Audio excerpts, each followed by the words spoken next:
the number one misconception is that thoughts are the enemy. Thoughts are not the enemy of meditation. Effort is. And when you try to meditate, or if you try to change your state, or you try to clear your mind, then you feel like you're failing even more, and then you're just faster to quit. This episode is once again brought to you by Gusto. Gusto offers modern, easy payroll, benefits, and HR to small businesses across the country. They were even named Best Online Payroll by PC Mag. And as a listener of the Learning Leader Show, you'll get 3 months free when you run your first payroll. Sign up and give it a try at gusto.com/leader. That's gusto.com/leader.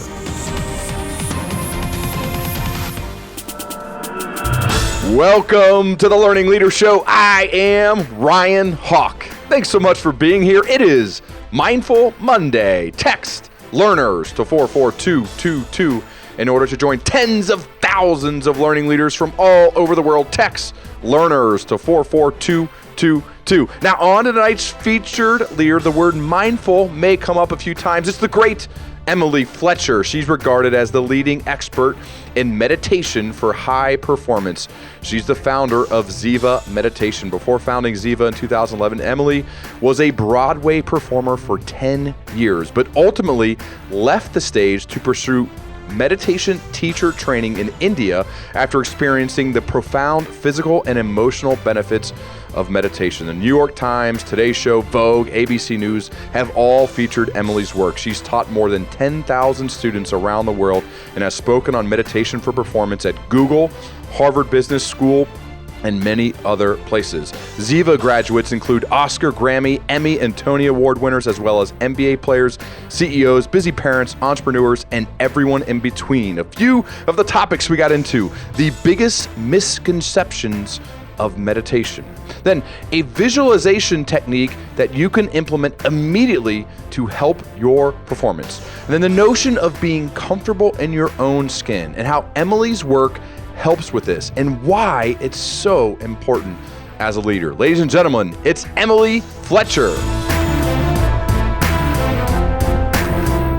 All right, Emily Fletcher, it's so good to have you here on the Learning Leader Show. Welcome. I like learning and I like leaders, so let's do this. You're ready. I love it. Okay. You know that I love studying leaders who sustain excellence. This certainly, you are one of those, as well as a lot of people that you've helped and that you've surrounded yourself with. So I'm curious, from your perspective, Emily, what are the commonalities you found in leaders who sustain excellence? Well, interestingly, the definition of a leader is someone that other people look to. Mm-hmm. And it's actually one of the chapters in my book where I talk about one of the things that makes us drawn to people as leaders is their ability to actually shift their state of being. And a lot of people will think, oh, well, the more calm you can be in a high demand, high stress situation, this is an attribute of a leader. But that's not totally true, because calmness by itself is not enough. It's actually variability. And a lot of people are talking about heart rate variability these days. So it's not about just being calm all the time. It's the ability to be variable, to adapt to the demand as it arises. Sometimes that means going into battle. Sometimes that means negotiating. Sometimes that means compassion.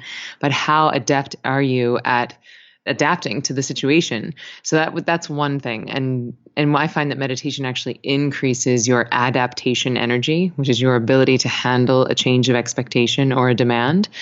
And the other quality that I find specifically about the sustaining part that you asked about is the ability to take care of yourself. Because a lot of leaders tend to love what they do. They're very mission driven and they want to take care of the people in their lives, the people that have given them the honor of looking to them as a leader. And so sometimes when you get into an act of service, it's very easy to forget to take care of yourself. And I find, burnout is a real thing. Overwhelm is a real thing. We're living in this sort of age of stress epidemic. And I think that if you don't take care of yourself, if you're not taking time to rest and nurture your own brain and body, then eventually you tap out. Eventually you don't have much more to give to the people who are looking to you as a leader. Interesting. So one of your obviously the key focus areas that you are all about is meditation, and I think I'm included in this group. But there may be people listening who say, that's not for me, or maybe I gave it a shot, or maybe I haven't even thought of trying. That's just for those other types that are woo-woo types.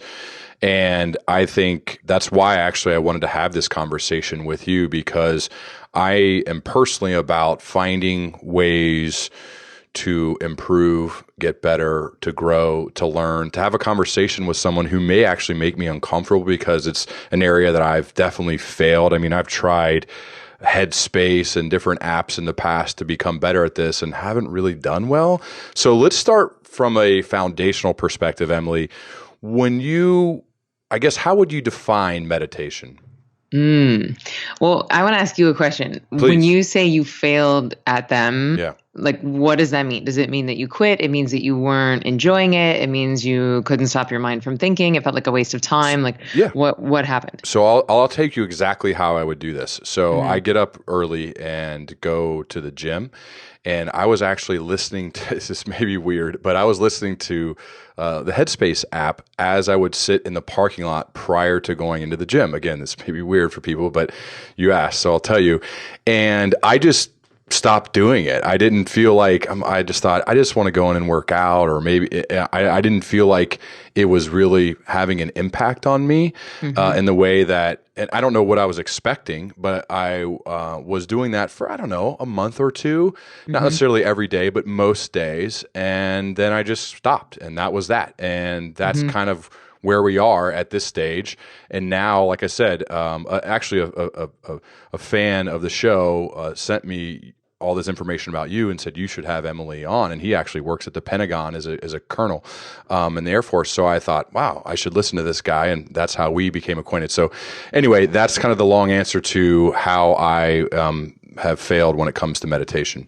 Okay, awesome. So I think it would actually be really helpful for me to just kind of walk you through what I would recommend, because I imagine that you are not alone, and that there's lots of people in a very similar spot who have downloaded the free app, did it for a couple weeks or a couple months, didn't really see a return on their investment of their most valuable resource, which is their time, right? And then they quit. And then meditation becomes yet another thing to feel guilty about, yet another thing that you feel like you failed at, another thing on your to-do list that you're not actually doing. And this is a big part of my mission at Ziva, is to rid the world of ex-meditators, because there was some new study out that was like, not a study, it was an article about like the two apps that are competing against each other. And it's a huge market. It's like 58 billion, I'm sorry, not billion. There are not that many people on the planet. 58 million downloads, and then a million like paid users. And that to me says that there are 57 million people out there that actually need to meditate, that actually need some tools, because that means that 57 million people downloaded the app and then didn't continue on. And this is the story that I hear again and again and again and again, is that, well, Emily, I can't clear my mind.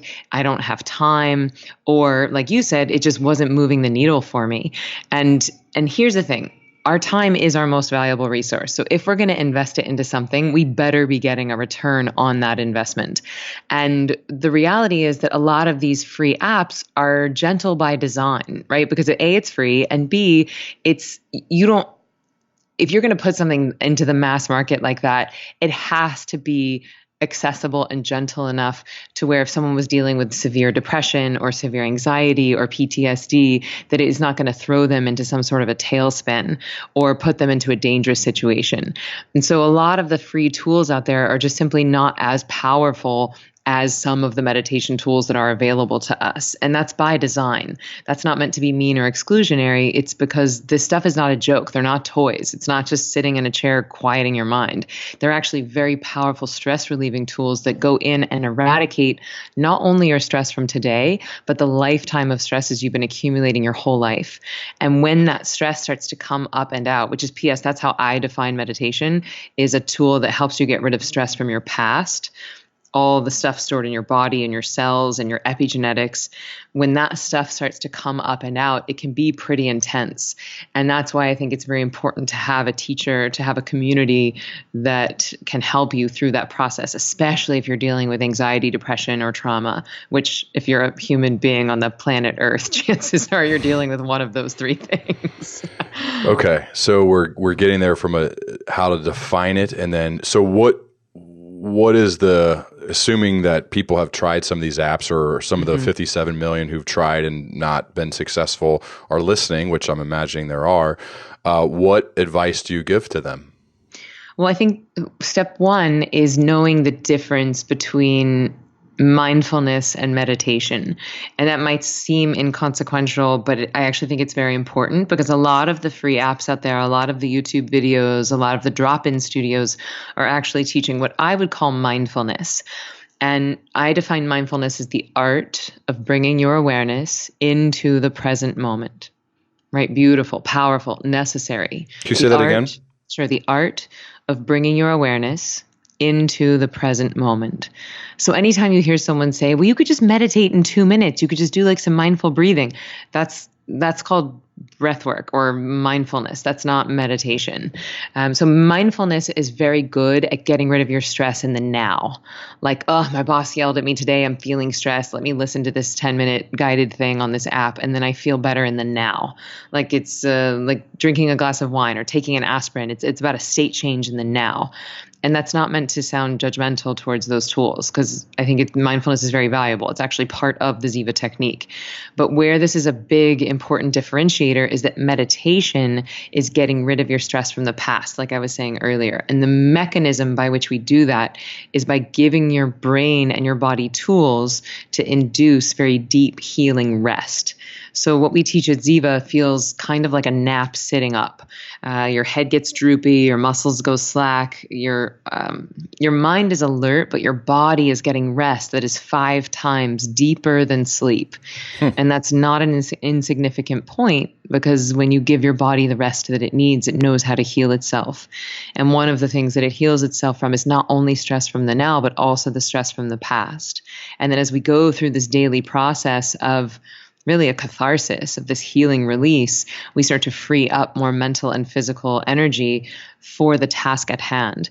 And this is a big, I think, important point for leaders specifically, because all that stress from your past is the thing that's slowing down your brain and body. It's the thing that's keeping us from performing at the top of our game.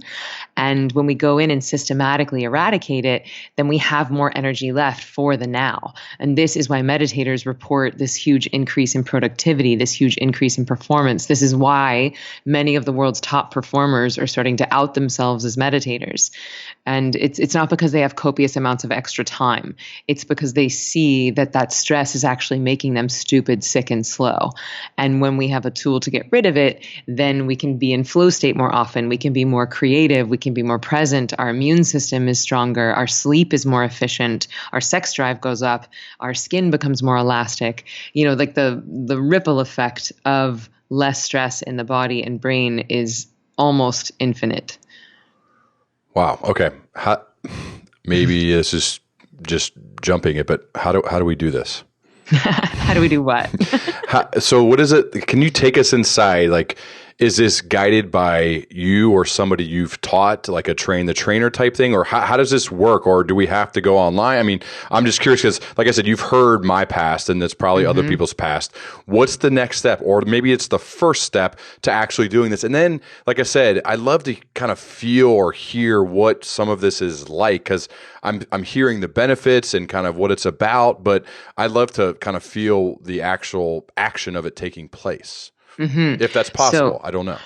So I think this is a great question and a great moment to elucidate that the reason why mindfulness is so invasive and so easy to access, why like most of the meditation, quote unquote meditation apps out there and the free YouTube videos, they're teaching mindfulness because it is something that you can do in 10 minutes. It's something that you could be guided through. Like right now, I could totally do a guided mindfulness exercise if you wanted to. And it might make people feel better in the right now, but it's not going to be the meditation that I'm talking about. In order to do that, it is because it's not a toy. It's a very powerful stress relieving tool.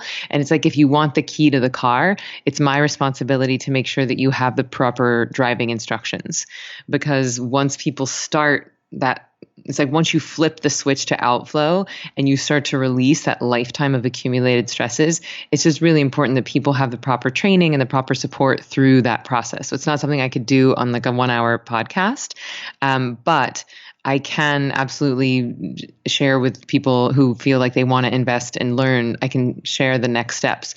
But I would say that one differentiating thing as well is that know that it takes some time to learn the skill. But if you have a technique that is designed for you, and if you invest the time in actually getting the training, then it is ridiculously simple and ridiculously powerful. Because I find that the most powerful truths are often the simplest, and the same with meditation. The most powerful techniques are often the simplest. And where people, I think, get confused or frustrated is that they assume that because it is simple, that it should be easy, or that because it is simple, they should already know how to do it, right? Of like, are you just sitting in a chair and like quieting your mind? And it's like, and then people sit in a chair and they're like, all right, brain, stop thinking. Like, I sure would like a snack. Snacks are delicious. Oh, I suck at meditation. I quit. And that's the beginning and the end of most people's career. But if you treat it like a skill and you invest the time to actually get the training, then you graduate. And then that's really what I do at Ziva. I train people to be self-sufficient. So I have an online course that's about 15 minutes a day for 15 days. And then I teach in person. And I also teach a technique in the book. And the idea with all of those modalities of learning is that once you move through the training, you don't need me anymore. You're self-sufficient. You have the tool to take with you for life. What do you think are the biggest misconceptions of meditation? So number one, for sure, is this thought that in order to meditate, we have to clear our minds and I have to find him and teach him how to meditate. The reality is the mind thinks involuntarily, just like the heart beats involuntarily. So sitting down and trying to give your brain a command to shut up is as impactful as trying to give your heart a command to stop beating. It doesn't work. And yet this is the criteria by which most people are judging themselves. And then they feel like failures and then they quit. You know, I mean, it was part of your story. You feel like here you are in the car outside the gym and, having all these thoughts, not really seeing a change in your performance. And you're like, why am I wasting my time? And so the number one misconception is that thoughts are the enemy. Thoughts are not the enemy of meditation. Effort is. And when you try to meditate, or if you try to change your state, or you try to clear your mind, then you feel like you're failing even more, and then you're just faster to quit. So that's the biggest one. I'd say the second biggest one is this idea that people are too busy to meditate. I hear it day in and day out. Emily, I know it's good for me. I know there's all this neuroscience. I know that Oprah and Ray Dalio and Channing Tatum and Hugh Jackman and, Sigourney Weaver and the Seahawks and the Olympic. I know everyone's saying that meditation is the number one tool in their lives, but I'm busy. And so my answer to this is basically, we're talking about your brain, right? That thing that's like in charge of every single decision that you make and every single cell that's printed in your body. That's the thing we're talking about, right? Like to say you're too busy to take care of your brain is it's just a conversation that we have to change, because you can either believe that stress makes you stupid, or you can believe that you're too busy to meditate, but you can't believe both of those things. All right. How did you get started doing this? Can you take me back to the beginning, or when was there a compelling event? Was there a moment? How did this get started to be your life's work? Yes. So I used to be on Broadway for about 10 years. Oh. And my last show, I was understudying, which means you show up to the theater with no idea what's going to happen that night. Sometimes I'd start the show as one role and halfway through they'd switch me to a different one. Or some nights I would just be chilling in my dressing room and someone would come over a microphone on the loudspeaker and say, Emily Fletcher, we need you on stage. And I would start panicking, going into full-blown fight or flight. And sometimes I'd be on stage before I knew which character I was playing. And some people are really good at this job. I am not one of them. And so I was living my life in this constant state of anxiety. Even when I wasn't on, I was terrified that I was going to be thrown on. And so this anxiety led to insomnia. I couldn't sleep through the night for 18 months. I started getting sick very often. I started going gray at the tender age of 26. Started getting injured, and it was confusing to me why I was living my dream on Broadway, doing the thing I had wanted to do since I was a child, and I was miserable. And thankfully, this amazing woman was sitting next to me in the dressing room, and she was understudying 5 of the lead roles, which means that her job was much harder than mine. And this woman was crushing it. Every song, every dance, every bite of food was a celebration. And I said, "Excuse me, what do you know that I don't know?" And she said, "I meditate." And I rolled my eyes and thought, "Oh God, another one of you." And then I just kept sucking at my job and going gray and having insomnia.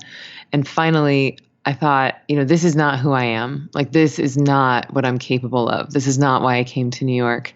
And so I went along to this intro to meditation talk, and I liked what I heard. I signed up for this 4-day course.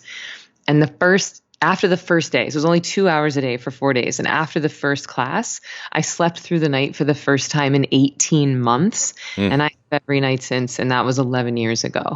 And then I stopped getting sick. I didn't get sick for 8.5 years.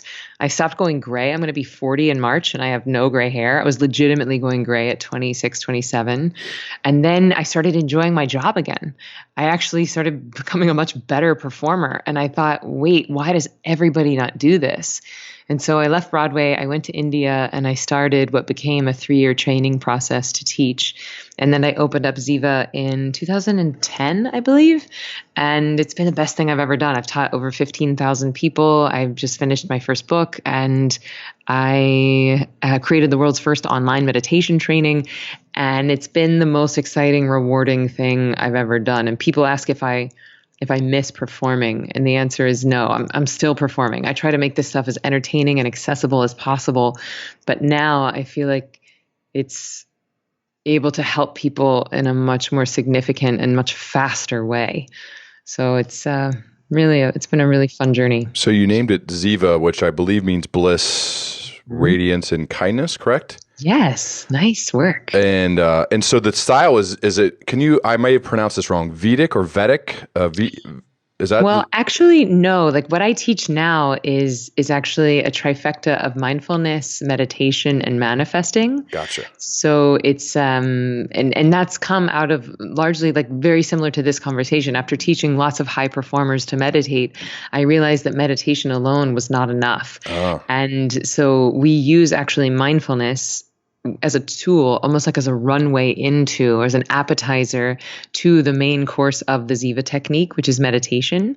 And then we end with manifesting. But I define manifesting simply as consciously creating a life you love.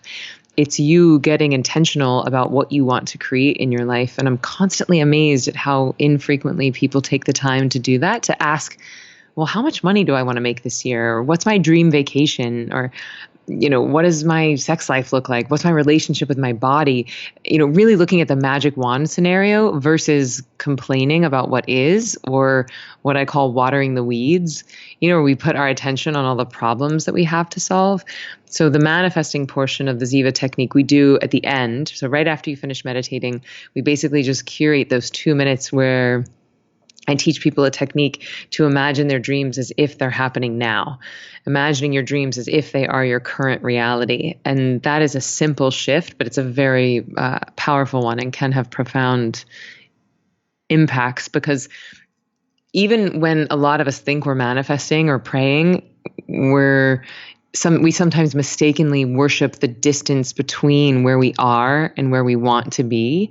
And that is actually the definition of stress. The distance between where you are and where you think you should be, that's stress.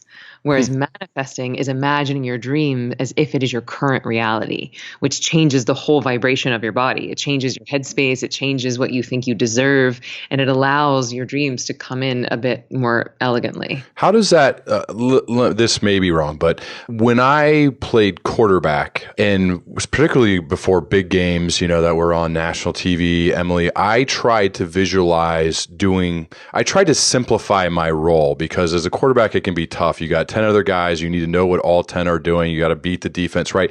But I tried to focus on visualizing just executing my job, and then visualizing what would happen when I just focus on executing my role.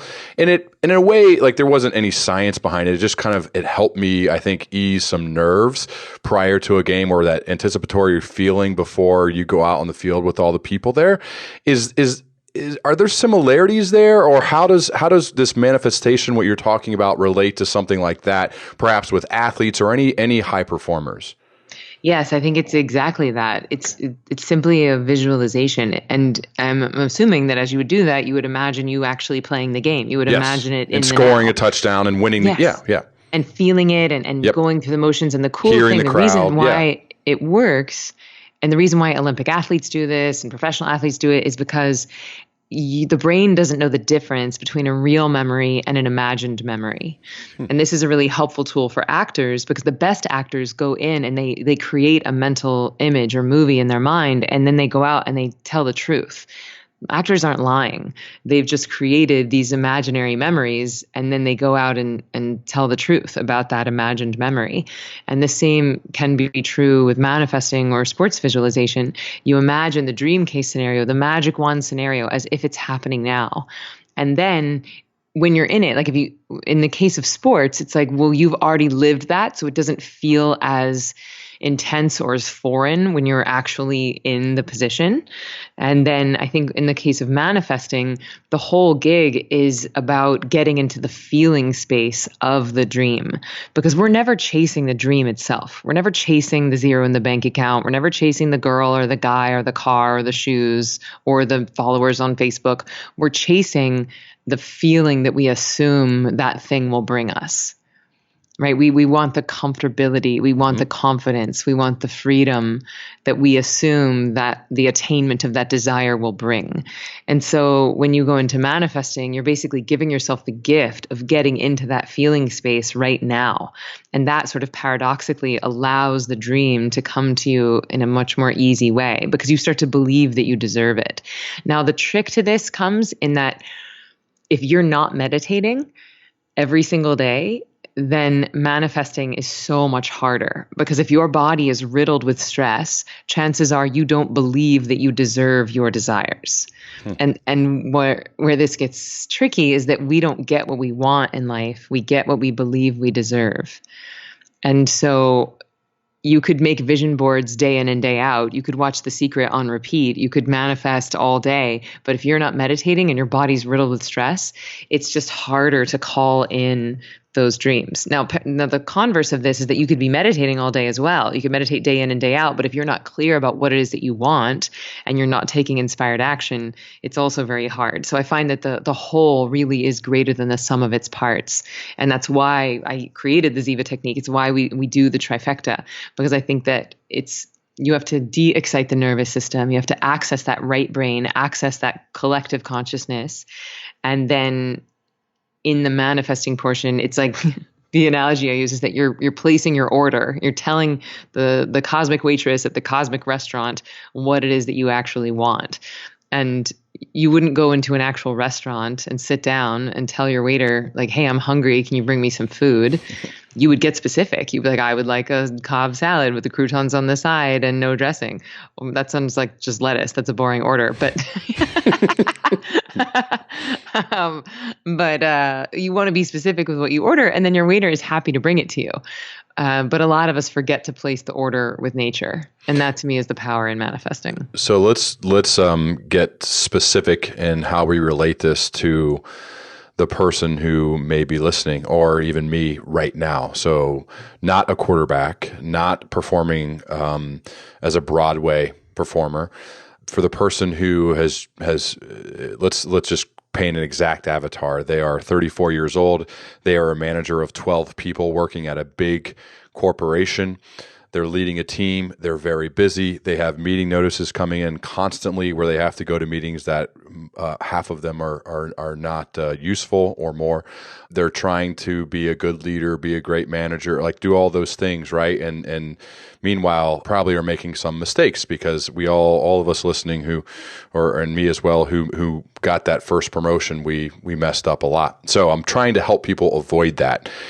They hear you talk about this and my sports background, your Broadway background. They're like, that's great, but I don't play quarterback and I'm not a Broadway performer. How does this impact me? What advice do you give to that person right now who's listening saying, I want direct application for me? Mm-hmm. Okay, so I would say we all want things in life, right? Mm-hmm. You could want your kid to sleep through the night. You could want these unproductive meetings to actually be productive. You could want your team to be cohesive and well-balanced and fun. Mm-hmm. You could want your team to crush or even double your goals for the quarter.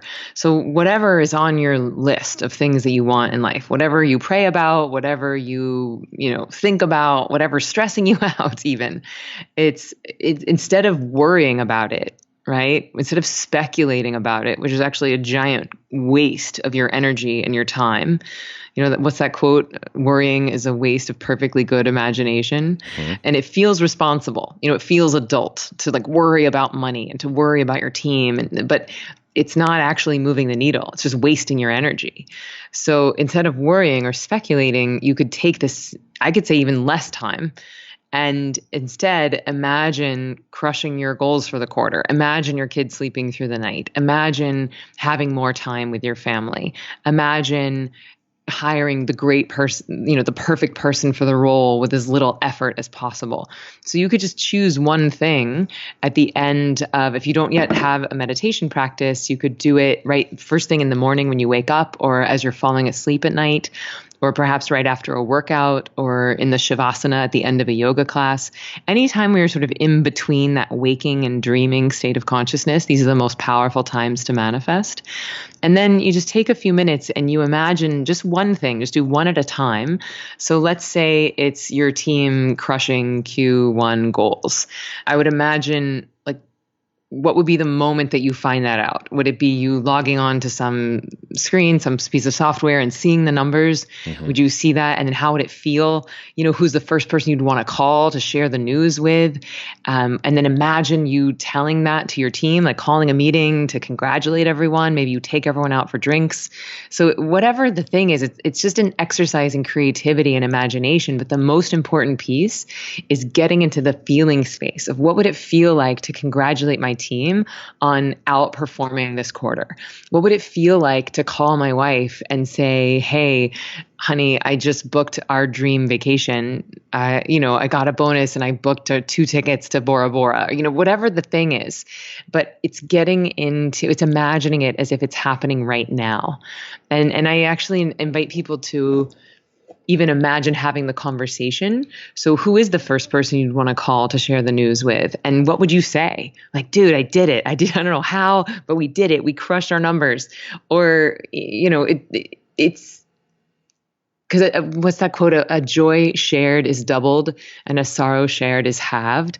And so if you have this joy and you go through the imagination of sharing it, then it allows it to just feel more real in your body. And then when you open your eyes, it doesn't feel like such a faraway goal.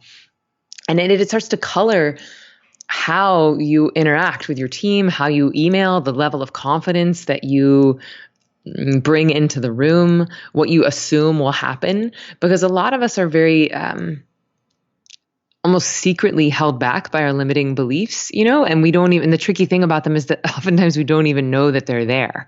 We don't know that we're capping our own earning potential. We don't know that we're capping our own leadership potential because we have these secret, insecurities or these secret stories that we learned before we were even 8 years old. And so sometimes it's easier for us to just spend a bit of time. Imagine being thrown into the middle of a game right? And you're the quarterback and the stakes are high and you're on TV. But if you would never imagine that mentally, if you would never visualized it, it probably would have been 10. But because you had been doing that work, it felt a little bit more familiar, and it probably changed your confidence level when the stakes were high. Yeah, so you talk about this being a performance tool, which I love that phrase for the type, especially for the type of person listening, and certainly for myself. With that said, Emily, and I know this because I receive emails, there are people who right now are skeptical of what you're saying. They're giving you a shot. They've given you a shot. They believe, that we're trying to grow, but they're thinking, I still don't know. Like, I've heard about this stuff. I don't know. How do you respond to people who are skeptical? I say, good, be skeptical, be very skeptical. This is your brain you're talking about. This is your time you're talking about, and you don't want to waste it. And you want to be careful about what you're putting in your brain. So I would say, step one is find a teacher that you respect. Find a technique that is designed for you. Where this gets a little tricky is that mindfulness was originally designed for monks. And this is why a lot of people think that meditation is hard, because they go in trying to do something that wasn't actually designed for them, whereas Ziva was designed for people with busy minds and busy lives. And then really the proof has to be in the pudding. You will only know if it works for you if you actually do it and commit to it. And here's how you'll know if it's working. Your whole life will get better. Your sleep will be better, more intuitive, more present. Your skin will get better. Your immune system will be stronger. And that all sounds like magic, I know. And I get that I sound like a used car salesman when I say that. And people will often ask me, well, Emily, how on earth could meditation possibly do this many things? But the better question that we should be asking ourselves is how to stress F so many things up. Because the ripple effect of stress is huge. There's new science coming out from Harvard Medical School suggesting that stress is responsible for 90% of all doctors' visits. 90. Scientists are calling, stress the black plague of our century. Teen anxiety levels are higher than they've ever been. 44% of American women are on anti-anxiety or antidepressants right now. And so it's like we all are anxious and depressed and no one's talking about it.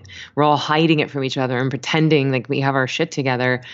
But I think that if we start to get rid of the stigma around anxiety and depression and start talking about them, then we start to look at what are the actual sustainable, self-sufficient tools that we can use to heal these things. And while I have no judgment on medicine and medication, and a lot of people need them. A lot of people meditate and are on medicine, and that's great if that is what you need. But I don't believe that 44% of American women have a Zoloft deficiency. Mm-hmm. I just don't think that that's true. And I think that we've not been given the tools that are really moving the needle for us to adapt to modern society. It's not normal or natural for us to look at screens all day. It's not natural for us to wake up in New York and go to sleep in LA. It's not natural for us to eat food out of a microwave. It's not natural for us to eat mangoes in the wintertime. And so every day, many times a day, we're asking our bodies and our brains to adapt. And that costs us something. That's PS how I would define stress. It's anytime you're asking your nervous system to adapt to something that nature did not design. And in modern day society, that's all day, every day. And over time, that can really take a toll. It can lead to chronic stress, chronic inflammation, chronic burnout. And so to me, meditation is not this far out hippy dippy thing, and it doesn't have to be your identity, but it is so far the most powerful stress relieving tool that we have as a species. And not only can it help your performance and your productivity, but it also has the potential to eradicate unnecessary suffering from your life and ultimately the planet. Suffering is a part of life. People die, there is pain, there is sickness, that is part of the human experience. But unnecessary suffering, like insomnia and anxiety and overwhelm, that's just dumb. It's dumb that we are suffering unnecessarily when there are tools that are very accessible for us to cure it. How much pressure do you feel to live this kind of stress-free, perfect, almost life? I mean, this is you're kind of the product in a way, right? And I've obviously watched you on stage, and you have a glowing appearance, a really contagious, awesome laugh, like all these good things about you that I mean, you do. I think you represent the product well. But how much of that, like, do you think about that a lot? Is there a lot of pressure on you to be this kind of perfect spokesperson for meditation as a whole? Or I'm just curious of how much you think about that. Thank you for asking that question. I think it's a really important one, and I am happy to talk about it. I don't feel pressure, certainly not from anyone else. If there's any pressure, it's pressure I put on myself. And I think that, obviously there is a certain standard that you have to hold yourself accountable to for anyone to want to learn meditation from you. Like, no one's going to learn meditation from someone who's sick, tired, and stressed all the time. Right. Like, you look very healthy. I mean, I'm sure I'm not the first person that's told you that. When you see her on stage, you're like, she's funny. She looks the part. Like, you look the part. Yeah, and I do a lot of work, but it's not even work to me because I want to feel good and look good and be happy. Like, that's just the standards that I hold for my life, even if I wasn't a meditation teacher. But that said, I have a 6-month-old son, and I just wrote a book. And if anyone who's ever birthed a baby or birthed a book will tell you that those are both extraordinarily intense things to do. And I did them both at the same time. and I'm also running a company, and I have employees, and it's a whole thing. And there are definitely moments where I feel overwhelmed. There are definitely moments that I feel stressed. And I've never preached or promised a stress-free life. Like, to me, it's not about not getting stressed.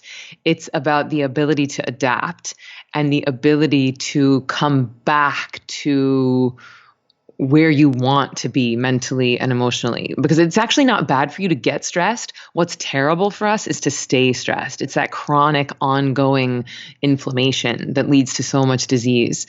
But there are moments where, like, so I went through postpartum, and I had a very intense, almost like brutal postpartum period. It was a lot of physical complications, and my stitches came out, and I wasn't making enough milk, and sleep deprivation, and jaundice. And I mean, it was just a lot. And I really thought to myself, how anyone goes through this without meditation is beyond me. Like, I would have been a total wreck had I not had meditation. And there were days that I took breaks. There were even weeks when I was postpartum where I wasn't meditating. It was almost like I needed to be stressed. It's like I needed the adrenaline and cortisol to get me through that time, because you're on the clock. It's, you're 24 hours a day, you're on call.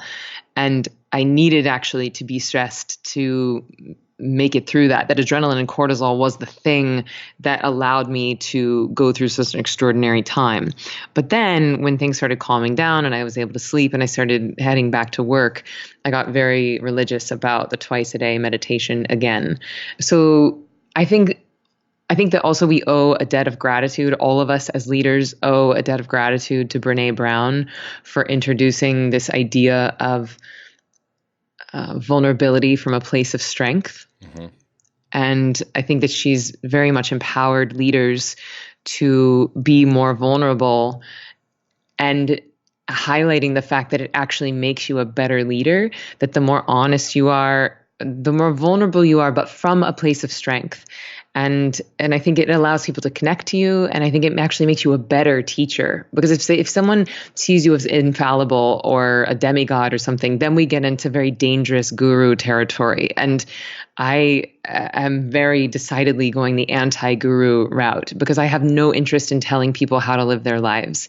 I only want to give people tools that allow them to act in accordance with what they already know to be true. I don't want to tell anybody what I think is true for them. I just want to empower people to be able to feel that for themselves.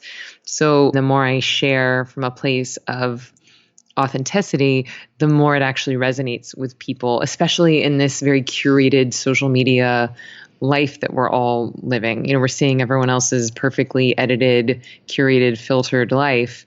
And so when you are raw and when you do share your struggles, especially if you stepped up and agreed to be a leader, I think that people appreciate it, and we're hungry for vulnerability and real connection right now.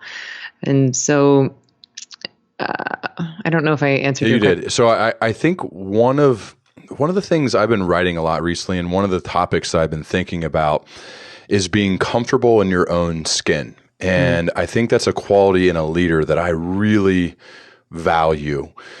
And I don't know if this is an age thing, an experience thing, or maybe it's innate in some. I don't think so. I do think it takes time to learn. And I sense this about you and my favorite interviewer, and I don't know, you may know him, he's in New York as well, Brian Koppelman. He's a writer and a creator of movies and TV shows, has a great podcast, and he has talked about this I get this incredible sense that he's so comfortable in his own skin. And one of the things he talks about is that he journals every morning and he meditates twice a day. Yeah. And so I'm not sure if you know him or not, but and obviously you do this as well. And I wonder if this is part of, because I've tried to get to this place. People who are comfortable in their own skin are very secure. They don't typically need to talk negatively about others to make themselves feel better. They're just people you kind of want to be around, you want to follow, you want them in your circle. I think it's a quality that is so important for us all to kind of get more comfortable just in ourselves. And so I'm wondering, what do you think about that when it comes to meditation? And is that something that you've actively thought about as this comfort level in self? So I agree with you, and I find it so intoxicating and so attractive when people are comfortable in their own skin, because when they're comfortable, when they're calm, when they're relaxed, when they're fully present, it allows you to do the same. You feel better when you're around people like that. And we're actually making t-shirts for the book launch that says on the front, detachment is sexy. And on the back, it says neediness is not. And to me, being comfortable in your own skin is actually a version of detachment, right? I don't have anything to prove. I'm not here to get anything from you. I'm just here I am. If you like what you see, awesome. If not, have a nice life. And I think that level of detachment is challenging to access if you don't have a meditation practice or some sort of a higher power or something you connect with that's bigger than you, that you feel a very intimate connection with. Because what's happening when you meditate is you're actually, when you're eradicating that stress from your nervous system, it's basically increasing your level of consciousness, which is another way of saying performance capabilities, or another way of saying the comfort level in your skin. One of the attributes of that, or one of the attributes of higher states of consciousness, is how comfortable you are in your skin. And now I think that we only have access to our waking state, which is what most people are in, right now. That's when we're in our waking state, all we have access to is our left brain, which is our individuality. And that is like a laptop computer, just a solo laptop computer. But when we start meditating, we utilize these tools that help us access our right brain. And our right brain is the piece of us that is connected to everyone and everything. I liken it to the Wi-Fi router, right? It's the thing that allows you to get onto the internet. And so if all you have access to is your left brain waking state, then it's as good as a single computer, which is good. It's a powerful machine. And that's what most people are. They're just like an individual. It's I, me. But when you start meditating, you tap into this collective consciousness, to this collective intelligence. You tap into creativity itself. You start to be able to listen to your own intuition. And when you do that, you start to feel more connected to your own divinity, to a higher power, to something bigger than yourself. And when you do that, you allow yourself to get your ego out of the way. You realize that it's not actually about you, that nature is using you as a vessel, that your ideas are not your own, that you are actually an extension of the divine, or whatever you want to call it. And when you get out of the way and you see that it's not about you, that allows you to be infinitely more comfortable in your skin, because you realize that it's not even your skin. It's these ideas, it's creativity using you as a vessel. And then if someone doesn't like your idea, you're like, well, no big deal, on to the next. It wasn't my idea anyway. Wow. Well, Emily, this could go on for hours for me because I'm fascinated by your topic, but I do think it would be useful for people to look further into this. Obviously, your book coming out soon, Stress Less, Accomplish More, Meditation for Extraordinary Performance. Why was this the right time to write and publish this book? Well, because everyone knows that they should be meditating, but no one's actually meditating. And, the neuroscience is in, the leaders have outed themselves as meditators, but people don't have a tool yet that has so far been worth the time investment. I don't think people have a tool where they're getting a return on their investment. And so I think by now, the groundwork has been laid, the neuroscience is in, now people just need to implement. And so what I'm doing with this book is that I'm trying to meet people where they are. I'm trying to wrap the very powerful medicine that is meditation in the candy coating of like, hey guys, this is going to help you make more money and you're going to have better sex. And so it's like the Trojan horse. That's the tagline. Like, okay, now you got to buy it. Yeah, exactly. So I think that's why now. And I think people are ready for it. We're realizing that we can't caffeinate ourselves all day and drink ourselves to sleep at night and then wonder why we get cancer at 45.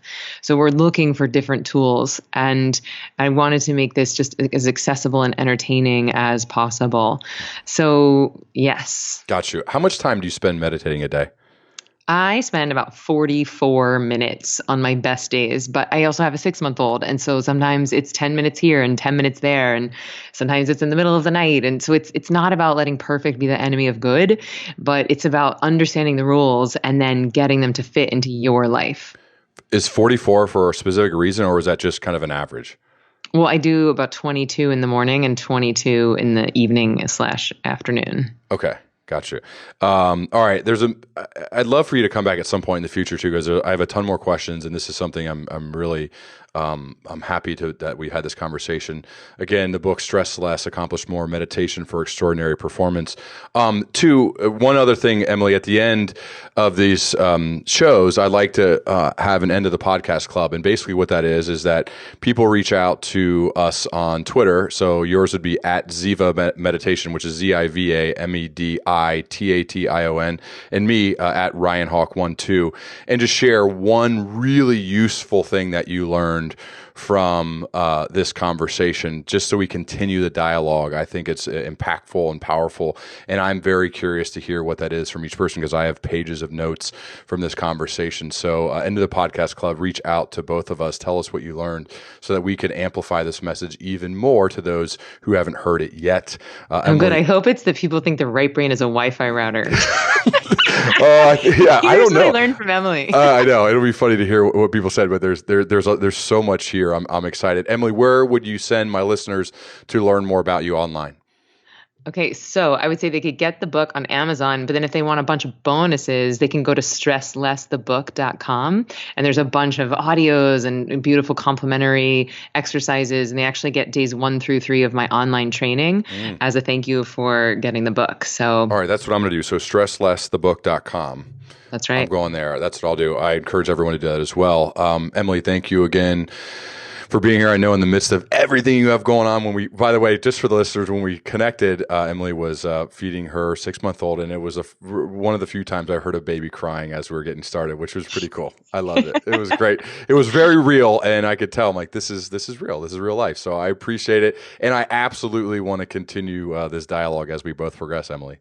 Yeah, I'm excited to hear about your journey. And if you want to do Ziva Online, let me know. I'd love for you to do it. Then maybe we could do a follow-up podcast, and you can share with listeners what your transformation is like. Let's do it. I'm in. Okay. I'm in. All right. I'm in. The research leading up to this really piqued my interest, and it is somewhat scary because of my failures in the past. And I actually don't have many close friends who do anything like this. So maybe we can start a meditation club. Maybe we need to do something like that. So we can do a challenge. I do know, though, it's a commonality among leaders who sustain excellence, though. I've heard that time and time again when I read about them and talk to them. So Tim Ferriss says that 90% of his podcast guests start their day with meditation. Yeah. 90%. I know. And it's very common with the ones I talk to as well. And these are always the busiest people in the world, or at least you'd think. And they're the ones who are able to figure it out. So if they can, then I know that we can. Just like everybody in the world needs a coach, everybody needs to be doing this. And I need to raise my hand myself and lead from the front. So thank you for bringing this to my attention. I'm very appreciative of this talk, and it certainly won't be the last one. All right. Thank you so much for having me. Thanks. Okay. Bye. Bye. Wow, now that was quite a bit different than most conversations, but I'm so glad we had it. I love the energy that Emily brings, and I learned a lot, took pages of notes. Something I'm certainly committed to moving forward, and Emily and I talked about it more after we got done recording. I hope you enjoyed it and found it useful. If so, I'd love it if you would spread the message, tell a friend, as well as write a review, subscribe, and rate the show in iTunes, Apple Podcasts. That's write a review, subscribe, and rate the show, hopefully 5 stars in iTunes, Apple Podcasts. It continues to help spread the message worldwide and gives me the opportunity to do what I love on a daily basis. And for that, I am so grateful. Thank you so much. Talk with you next week. This episode is once again brought to you by Gusto. Gusto offers modern, easy payroll, benefits, and HR to small businesses across the country. They were even named Best Online Payroll by PC Mag. And as a listener of the Learning Leader Show, you'll get 3 months free when you run your first payroll. Sign up and give it a try at gusto.com/leader. That's GUSTO.com/leader.